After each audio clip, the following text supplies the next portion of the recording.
My name is Earl McKenna, and I've been pulling fish from the Atlantic for more than 50 years. I've seen things out there that would make a preacher question his faith and a scientist burn his books. But nothing, and I mean nothing, prepared me for what happened in the summer of 1971 when I spent 7 days drifting in open water, waiting for death or salvation. What came for me was neither. It was July 14th, Tuesday. I remember because my daughter's birthday was the day before, and I promised her I'd be back by the weekend with the biggest marlin she'd ever seen mounted on our living room wall. The morning was so clear you could see straight to heaven, not a cloud anywhere, just that deep Florida blue that makes you feel invincible. The Mary Catherine, named after my late mother, cut through the waves like she knew exactly where we were headed.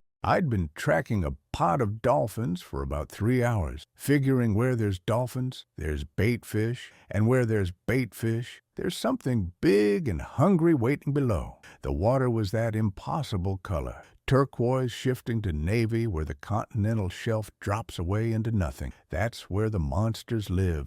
That's where I wanted to be. By noon, I was 40 miles offshore, maybe more. The GPS wasn't what it is now, just a compass, a radio, and instinct. I dropped my lines deep, rigged with fresh bonito, and settled in with a thermos of coffee and a ham sandwich my wife had packed. The sun was hot, but there was a breeze, perfect fishing weather. That's when I should have noticed. The birds, they were gone. Every gull, every tern, every pelican, just gone. The dolphin had vanished too. The ocean flat, silent, like someone had turned off the sound. I stood up, scanning the horizon. I saw it. A line of black clouds, low and mean, racing toward me from the northeast like a freight train. It wasn't on any weather report. Hell, it shouldn't have existed. But there it was, swallowing the sky. And I had maybe 10 minutes before it. I fired up the engine and started reeling in my lines. But the Mary Catherine once, twice, and died. I cranked the ignition again. Nothing. The storm was close enough now that I could hear it, a sound like grinding metal and rushing water. The waves started building, 3 feet and 6, then 10. The bow pitched up so high I nearly fell backwards. I grabbed the radio. Mayday, mayday. This is the Mary Catherine, position approximately 40 miles southeast of Key Largo, taking on water, engine failure. The radio crackled and went dead. Lightning split the sky so close I smelled the ozone. The first wave hit the boat broadside and shattered the starboard window. Glass and seawater exploded across the cabin. I fought my way to the stern, trying to deploy the sea anchor, but another wave, this one had to be 20 feet, crashed down and snapped the mast toothpick. The boom swung wild and caught me across the ribs. Crack. Everything became chaos. Water everywhere. The boat tilting at impossible angles, the wind screaming like it wanted to tear the world apart. I managed to grab the life raft canvas and pull the cord. It inflated in seconds, bright orange against the black water. I threw in the emergency kit, a jug of water, and anything else I could reach before the next wave hit. The Mary Catherine groaned, a sound I'll never forget, like she was crying. It started going down. I jumped. The cold shocked my system, even though it was summer. I swam hard for the raft, my broken ribs screaming with every stroke. I pulled myself in just as another wave lifted me 30 feet in the air, slammed me back. For the next 2 hours, I held on. The raft flipped 3 times. I lost the emergency kit on the second flip. By the time the storm finally broke, I was alone in the middle of nowhere with a half-empty water jug. No radio, no flares, and no idea which direction land was. The sky cleared as suddenly as it had darkened. The sun came back out, cheerful and indifferent. The ocean smoothed into gentle swells, like nothing had happened at all. I lay in the bottom of the raft, ribs on fire, staring up at the clouds, and that's when I started counting. Day 1. I figured I had enough water for maybe 3 days if I was careful. After that, well, I'd heard stories about men who drank seawater and went mad. I wasn't going to be one of them. I tried to take inventory, soaking wet clothes, a pocket knife, a waterlogged wallet with a picture of my wife and daughter. That was it. No fishing line, no way to signal, no hope of rescue unless a boat happened by. By sunset, I hadn't seen a single vessel, not even a contrail in the sky. The ocean was empty in every direction. Just me and that raft, the sound of water slapping against rubber. I took one small sip from the jug and watched the sun sink into the water, painting everything red and gold. That night, I couldn't sleep. Every time I closed my eyes, I felt the boat going down again. Instead, I stared at the stars. More stars than I'd ever seen, like God had spilled diamonds across black velvet. I tried to find Polaris, get my bearings, but exhaustion and pain made everything blur together.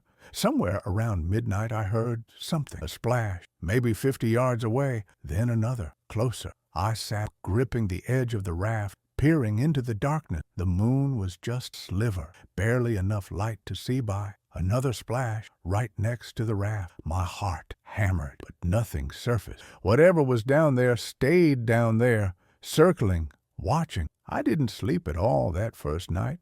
Day 2 started with the sun turning my raft into an oven. My lips cracked within an hour. I'd taken off my shirt the night before, and now I draped it over my head. But it didn't help much. The reflection off the water was blinding. I kept my eyes half closed, scanning the horizon for any sign of a boat, a plane, anything. Nothing but empty ocean in every direction. I allowed myself 2 sips of water that morning. The jug was already half gone. I did the math in my head. If I rationed carefully, maybe 4 days. 5 if I got lucky. After that, I'd be counting hours instead of days. The silence was the worst part. People think the ocean is loud, full of waves and wind and seabirds, but out there, 40 miles from land with no storm, no wind, just flat calm, it's the quietest place on earth. So quiet you can hear your own heartbeat. So quiet you start talking to yourself just to fill the void. "You're going to make it, Earl," I said out loud. "Someone's looking for you. Coast Guard's probably already got choppers in the air." But I knew better. The storm had moved me. Could be 50 miles from where I went down. 100. The ocean's patient. It doesn't rush. It just waits for you to give up. By afternoon, I saw my first shark, a big bull, maybe 8 feet, cruising past about 20 yards out. He didn't pay me any mind, just glided by like I was part of the furniture. I should have been scared, but mostly I was thirsty, so damn thirsty. That night, day 2, I heard it again, the splashing, but this time it was different, rhythmic, deliberate, like something was swimming circles around my raft, testing it, measuring it. I leaned over the edge, trying to see into the black water. It was nothing, just my own pale reflection staring back. Then I heard something else, a sound I couldn't quite place, almost like humming, low and distant, coming from below. I pressed my ear to the bottom of the raft, and yes, there it was, a vibration, a frequency I could feel more than hear. It raised every hair on my arm. "Hello?" I called, immediately feeling like a fool. But the humming stopped. Whatever was down there had heard me. Day 3 was when the real thirst started. My tongue felt like leather. My lips bled when I tried to lick them. I was down to maybe a quarter jug of water. I took 1 sip at dawn and promised I wouldn't take another until sunset. The sun was merciless. I could feel my skin blistering, my brain cooking inside my skull. I started seeing things that weren't there. A cruise ship vanished. I blinked. A helicopter that turned out to be a frigate bird. My daughter standing on the water, waving at me. I knew they weren't real. God, they looked real. That's when I started praying. I'm not a religious man, never have been. But when you're dying slowly under a burning sun with nothing but ocean and sky, you'll bargain with anyone who might be listening. Just let me see them one more time. I was my wife, my daughter. I don't care what happens after. Just let me say goodbye. No answer. Just the sun and the water silent. Day 4, I woke up and knew something had changed. The water was different. darker, thicker somehow, like oil. The air smelled wrong, not salt and fish, but something metallic, electric. Storm coming, I thought, but the sky was clear. I took my sip of water. 3 inches left in the jug, maybe 2 more days if I was careful. My hands were shaking. My vision tunneled in and out. I knew I was in trouble. That's when I heard my name. Earl, clear as a bell, a man's voice, deep and calm, coming from the water. I jerked upright, nearly capsizing the raft. "Who's there?" My voice came out as a croak. "Earl McKenna."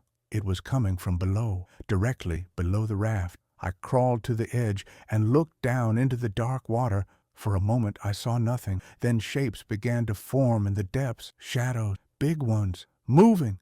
"This isn't real." "You're not real. I'm dehydrated, hallucinating." "Earl." This time it was a woman's voice, soft, familiar. It sounded like my mother, and she'd been dead for 10 years. "Stop it, stop it." The voices went quiet, but the shadows remained, circling slowly, maybe 30 feet down. I could see them clearly now in the afternoon light. Massive forms, longer than boats, moving with impossible grace. Not sharks, not whales, something else. I pulled back from the edge and curled up in the center of the raft, arms wrapped around my knees, trying to stop. The sun beat down. The shadows kept circling, and somewhere, fever-cooked brain, I understood that I wasn't alone out here. I'd never been alone. Day 5. I finished the water at dawn. The jug was empty. I was dead. I just hadn't stopped moving yet. My lips were split and bleeding. My tongue was so swollen I could barely close my mouth. When I tried to stand, the world spun, collapsed. The shadows were still there, bigger now, or maybe closer. I couldn't tell anymore. They moved in pattern, geometric, precise, like they were performing some kind of ritual, and the humming had returned, louder now, resonating through the raft and into my bones. I started laughing, couldn't help it. The absurdity of it all, surviving the storm only to die of thirst, while something ancient and unknowable swam circles beneath me. The laughter turned to coughing, then to crying, then back to silence. "What do you want?" I whispered. The humming intensified. The water around the raft began to glow, faint at first, then brighter. A deep blue phosphorescent heartbeat. The shadows rose closer to the surface, and I could see them clearly. They were enormous, 30 feet or more, with forms that seemed to shift and change, never quite solid, never quite liquid. They looked like they were made of water and light, and something else I don't have words for. One of them surfaced 10 feet from the raft, not breaking the water, but becoming visible at the surface, a shape that might have been a head, might have been something else entirely. It had what looked like eyes, large, dark, intelligent, ancient. We stared at each other for what felt like hours. Then it sank back down, faded, and I was alone again in the dark. Day 6. I couldn't move anymore, couldn't think clearly. Time became meaningless. The sun rose and set. I barely know. I lay in the bottom of the raft, lips cracked and bleeding, skin burned raw, waiting for it to end. The glowing came back that night, brighter than before. The entire ocean around me lit up in shades of blue and green and colors I'd never seen, colors that shouldn't exist. The humming filled my head until I couldn't hear anything else. The shadows rose again, closer this time, surrounding the raft, and I heard the voices again, but this time they weren't calling my name. They were singing, a harmony so complex and beautiful it made me weep. I don't know if it was real or if my dying brain had finally snapped, but I could hear every note, every layer, every impossible chord. The largest shadow rose directly beneath the raft. I felt it lift me gently, raising me above the water, holding me there, suspended between sea and sky. The singing grew louder, more urgent, and I somehow understood that they were trying to tell me something important. But I was too far gone to comprehend it. My eyes closed. The singing faded. The light dimmed. Day 7. Dawn, or maybe it was dusk. I couldn't tell any more. I opened my eyes, or thought I did, and saw that the water had changed again, calmer, clearer. The shadows were gone. I was alone. I closed my eyes and waited. That's when I drifted somewhere between waking and sleep, adrift on the blurred edge of time. I felt it, something gentle, deliberate, brushing against the thin rubber skin of my 6 days of terror, thirst, and fever. I'd lost all I could summon, stubborn hope that whatever had come for me, it wasn't death. I forced. The sky was streaked with pink and gold, but the sea was unlike anything. It glowed with that impossible blue, luminous in places, threads of light dancing on the swells. The silence was deeper than ever before. I was sure this was the moment. At first I thought it was a trick of the light, a shimmer, a surge, until the water beneath the raft bulged upward and something emerged. It was not a boat. It was not a whale. What surfaced in the quiet dawn was no shape I'd seen before, a form woven from the water itself, tall as a man but shifting, elusive, flickering like the tail of a comet. Its eyes, could call them that, were as dark as midnight, but filled with a softness, almost curiosity. I tried to speak, but my tongue was too dry for words. All I managed, a hoarse whisper, a rumbling plea. Help! The thing regarded me, silent and ancient. Then, slowly, a current wrapped around the raft, nudging me forward. I could feel it steering, not forcibly, but with immense care, guiding me over the gentle waves. For hours I drifted half-conscious, the air cooling as land approached. All the while, the creature, or spirit, or whatever it was, stayed just beneath the surface, that phosphorescent glow, always close, never threatening. I must have passed out, because the next thing I remember is waking to the harsh scratch of barnacles beneath me and sand in my mouth. I was sprawled upon a deserted stretch of Floridian shore, half in the surf, half on dry land. No raft, no creature, just me, the sun, and the steady crash of familiar wave. 2 local fishermen found me there that afternoon, barely alive. They said I was babbling about the underwater lights and voices and whatever miracle had hauled me home. The Coast Guard swore it was impossible. No vessel, no currents, not a soul had registered a life raft adrift that far out, let alone returned safely. When I tried to tell them about my rescuer, they smiled the way polite folks do when they're humoring a crazy old man.